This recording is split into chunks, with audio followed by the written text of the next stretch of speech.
ശരത്ലാൽ, ഇക്കാര്യത്തിൽ കേന്ദ്രത്തിന്റെ ഭാഗത്തു നിന്നും ഇപ്പോൾ വരുന്ന വിവരങ്ങൾ എന്തെല്ലാമാണ്? ഏതൊരു വിവരവും ഇപ്പോൾ പുറത്തേക്ക് വരുന്നത് നിർണായകമാണ് എന്നുള്ളൊരു ഘട്ടത്തിലാണ്. ഇപ്പോൾ വരുന്ന ഏറ്റവും പുതിയ വിവരങ്ങൾ എന്തെല്ലാമാണ്?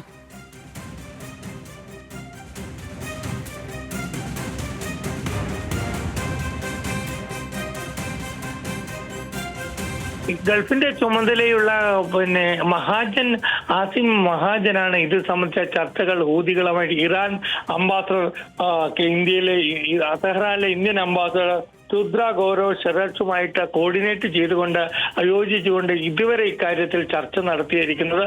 ഇറാനിലുള്ള തെഹ്റാനിലുള്ള ഇന്ത്യൻ അംബാസഡർ അദ്ദേഹമാണ് ഇക്കാര്യത്തിൽ നിർണായകമായ പങ്ക് വഹിച്ചത് എന്നാണ് നമുക്കിപ്പോൾ ലഭിക്കുന്ന വിവരം. രുദ്ര ഗൗരവാണ് ഇറാനിലെ അംബാസിഡർ ഇന്ത്യയുടെ.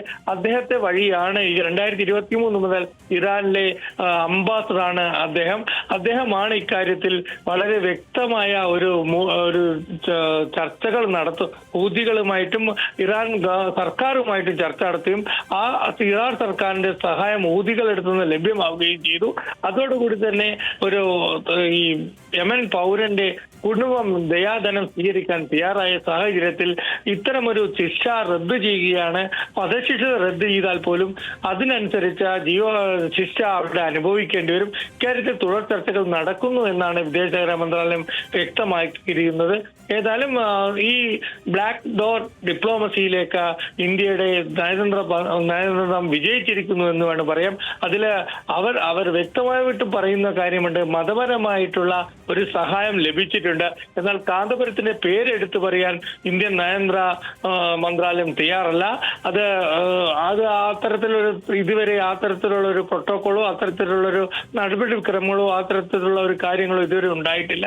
അതുകൊണ്ട് തന്നെ വളരെ പ്രധാനപ്പെട്ട ഒരു വിവരമാണ് നമുക്കിപ്പോൾ നൽകാൻ കഴിയുന്നത്.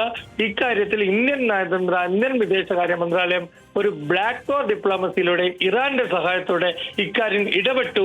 ആ ഇടപെടൽ മൂന്നാം രാജ്യത്തിന്റെ ഇടപെടൽ വളരെ വ്യക്തമായ ലക്ഷ്യത്തിലേക്ക് നീങ്ങി എന്നാണ് നയതന്ത്ര മന്ത്രാലയ വൃത്തങ്ങൾ, അതായത് മഹാജനോട് അടുപ്പമുള്ള വൃത്തങ്ങൾ നമ്മളോട് വ്യക്തമാക്കുന്നത്.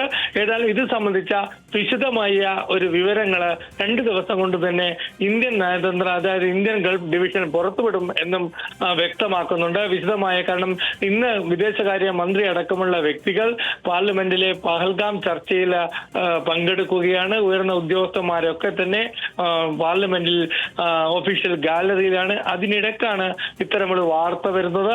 ഇതുകൊണ്ട് തന്നെ ഔദ്യോഗികമായിട്ട് ഇത്തരത്തിലൂടെ പ്രതികരിക്കാൻ അവർക്ക് അനുവാദം ലഭിച്ചിട്ടില്ല. ആ സാഹചര്യത്തിൽ പോലും ഇതൊരു ഇറാനുമായിട്ടുള്ള ഒരു ബ്ലാക്ക് ഡോർ ഡിപ്ലോമസിയിലൂടെ നമുക്ക് ലക്ഷ്യം കണ്ടെത്താൻ കഴിഞ്ഞു എന്നാണ് വിദേശകാര്യ മന്ത്രാലയത്തിലെ ഉന്നത ഉദ്യോഗസ്ഥർ നമ്മളോട് പ്രതികരിച്ചത്. സ്വാതി.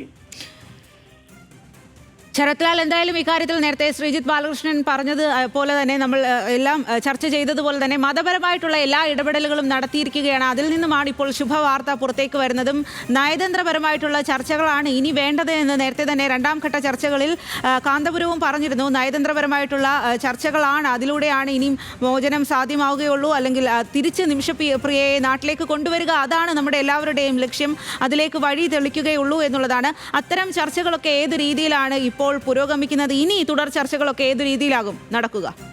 സ്വാധീനം വളരെ പ്രധാനപ്പെട്ട കാര്യം എന്ന് പറഞ്ഞാൽ ഇന്ത്യൻ വിദേശകാര്യ മന്ത്രാലയം പറയുന്നത് ഹൂതികൾ ഗോത്രവർഗമാണ്. അവരെ ധനം നൽകി കഴിഞ്ഞാൽ വധശിക്ഷയിൽ ഒഴിവാക്കും. അത് കഴിഞ്ഞ് നിമിഷപ്രിയയെ നാട്ടിലെത്തിക്കേണ്ട ചുമതല കേന്ദ്ര വിദേശകാര്യ മന്ത്രാലയത്തിനാണ്. ഏതായാലും ദയാധനം നൽകിയാൽ പോലും വധശിക്ഷയിൽ നിന്ന് മാത്രമേ മോചിതമാവുള്ളൂ എന്നുള്ളതാണ് ഈ ഹൂതികളുടെ ഗോത്രവർഗക്കാരിൽ നിന്ന് ലഭിച്ച വിവരമെന്നാണ് കേന്ദ്ര സർക്കാർ വിദേശകാര്യ വൃത്താലയങ്ങൾ നമ്മൾ അറിയിക്കുന്നത്. പക്ഷേ നിമിഷപ്രിയയെ എന്തുകൊണ്ടും നാട്ടിലെത്തിക്കാനുള്ള നടപടിക്രമങ്ങളിലേക്ക് മുന്നോട്ട് പോകുമെന്നാണ് നയതന്ത്ര വൃത്തങ്ങൾ പറയുന്നത്. ഏതായാലും ഇറാനിന്റെ ഇടപെടൽ, മൂന്നാം രാജ്യത്തിന്റെ ഇടപെടൽ വളരെ വ്യക്തമായി ഫലം കണ്ടു എന്നാണ് നയതന്ത്ര വൃത്തങ്ങൾ പറയുന്നത്. കാരണം ഹൂത്തികൾ മേലുള്ള ഈ യമനിലെ ഈ സെന ഒഴിച്ചുള്ള മറ്റു ഭാഗങ്ങളിലുള്ള പൂർണ്ണ നിയന്ത്രണം ഹൂത്തികൾക്കാണ്. ഈ ഹൂത്തികൾ മേൽ പൂർണ്ണ അധികാരമാണ്, പൂർണ്ണ നിയന്ത്രണമാണ് ഇറാനുള്ളത്. അതുകൊണ്ടാണ് ഇന്ത്യയുടെ ഇറാൻ അംബാസഡർ തെഹ്റാനിലുള്ള ഇന്ത്യയിലെ ഇറാൻ അംബാസഡർ രുദ്ര ഗൗരവ് ഈ കാര്യത്തിൽ മുൻകൈ എടുക്കുകയും അത് സംബന്ധിച്ച ഗൾഫ് ഡിവിഷന്റെ ചുമതലയുള്ള ഇറാൻ അടക്കമുള്ള ഗൾഫ് ഡിവിഷനിലെ ചുമതലയുള്ള അഡീഷണൽ സെക്രട്ടറിയായ മഹാജൻ അയ്യപ്പാസ്, ആസിം മഹാജൻ അയ്യപ്പാസ് ഈ കാര്യത്തിൽ ബ്ലാക്ക് ഡോറിൽ ചർച്ച നടത്തുകയും ചെയ്തിരിക്കുന്നത്. ഏതായാലും ഇവരെ സംബന്ധിച്ചിടത്തോളം ഒരു രണ്ടു തരത്തിൽ യോജിച്ചുള്ള പ്രവർത്തനമാണ് നടന്നത് എന്നാണ് വിദേശകാര്യ മന്ത്രാലയം പറയുന്നത്. മതപരമായിട്ടും അതേപോലെ തന്നെ നയതന്ത്രപരമായിട്ടുമുള്ള ഒരു ഇടപെടലാണ് വധശിക്ഷയ്ക്ക് വിധിക്കപ്പെട്ട നിമിഷ പ്രിയയുടെ തൂക്കുകയർ മാറ്റിവെച്ചിരിക്കുന്നത്. എന്നാൽ നിമിഷപ്രിയയെ ഇന്ത്യയിൽ എത്തിക്കാനുള്ള നടപടിക്രമങ്ങൾക്ക് ഇനിയും താമസം നേരിടും എന്ന് തന്നെയാണ് നമുക്ക് ഇപ്പോൾ ലഭിക്കുന്ന വിവരം. ഏതായാലും ഇന്ത്യൻ എംബസി യമനിൽ ഇല്ലാത്തതിനാൽ തന്നെ ഇത്തരത്തിൽ നേരിട്ടുള്ള ഒരു ഇടപെടലിന് ഒരു കാരണവശാലും ഇന്ത്യക്ക് കഴിയില്ല. അതുകൊണ്ടാണ് ഇറാനിന്റെ ഒരു സ്വാധീനം, ഇറാൻ ആയിട്ടുള്ള ഇന്ത്യ രാജ്യത്തിന്റെ ഒരു സഖ്യം അല്ലെങ്കിൽ സഹായം ഇക്കാര്യത്തിൽ ആവശ്യപ്പെടുകയും അത് ഇറാൻ അംഗീകരിക്കുകയും ചെയ്തത്. അതുകൊണ്ട് തന്നെയാണ് നിമിഷപ്രിയയുടെ ഒരു മോചനം, അതായത് കൊലക്കയറിൽ നിന്നുള്ളൊരു മോചനം ലഭ്യമായി എന്ന വാർത്തയിൽ ഔദ്യോഗികമായി സ്ഥിരീകരിച്ചില്ലെങ്കിലും അത് ആക്സെപ്റ്റ് ചെയ്യാൻ ഇന്ത്യൻ വിദേശകാര്യമന്ത്രം നിഷേധിക്കാൻ തയ്യാറല്ല. അത് തയ്യാറാണ്. തങ്ങളുടെ ഒരു ശ്രമഫലം കൂടിയാണ് ഇത്തരമൊരു കാര്യത്തിലേക്ക് എത്തിച്ചത്, ലക്ഷ്യത്തിലേക്ക് എത്തിച്ചതെന്നാണ് ഡോക്ടർ മഹാജനോട് അടുപ്പമുള്ള വൃത്തങ്ങൾ നമ്മളോട് വ്യക്തമാക്കുന്നത്.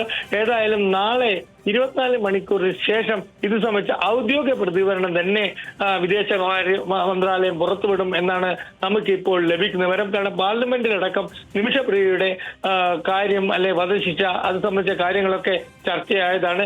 സുപ്രീം കോടതിയുടെ പരിഗണനയിലുള്ള വിഷയമാണ്. അതുകൊണ്ട് തന്നെ ഇക്കാര്യം ആദ്യം സുപ്രീം കോടതിയും അറിയിക്കേണ്ടതുണ്ട്.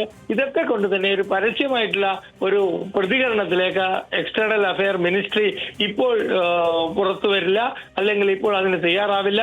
അതുകൊണ്ട് സുപ്രീം കോടതിയെ എത്രയും പെട്ടെന്ന് ഇക്കാര്യം അറിയിക്കേണ്ട ചുമതല അറ്റോർണി ജനറലിന്റെ അടുത്ത് എത്തിക്കേണ്ട ചുമതല സ്വാഭാവികമായിട്ടും കേന്ദ്ര വിദേശകാര്യ മന്ത്രാലയത്തിനുണ്ട്. എന്നാൽ വിദേശ മന്ത്രാലയത്തിലെ നമ്മൾക്ക് അടുപ്പമുള്ള വൃത്തങ്ങൾ വ്യക്തമാക്കുന്നത് ഈ നിമിഷപ്രിയയുടെ വധശിക്ഷ റദ്ദാക്കിയിരിക്കുന്നു. ആ കുടുംബം ദയാധനം വാങ്ങാൻ തയ്യാറായിരിക്കുന്നു. ഇത് സംബന്ധിച്ചുള്ള രേഖാമൂലമായ ഒരു ഉറപ്പ് ഇദ്ദേഹത്തിന്റെ കൊല്ലപ്പെട്ട യമൻ പൗരന്റെ കുടുംബം അവിടെയുള്ള കോടതികളിൽ നൽകി കഴിഞ്ഞു എന്നാണ് നയതന്ത്ര വൃത്തങ്ങളിൽ നമുക്ക് അറിയാൻ കഴിയുന്നത്. സ്വാതി.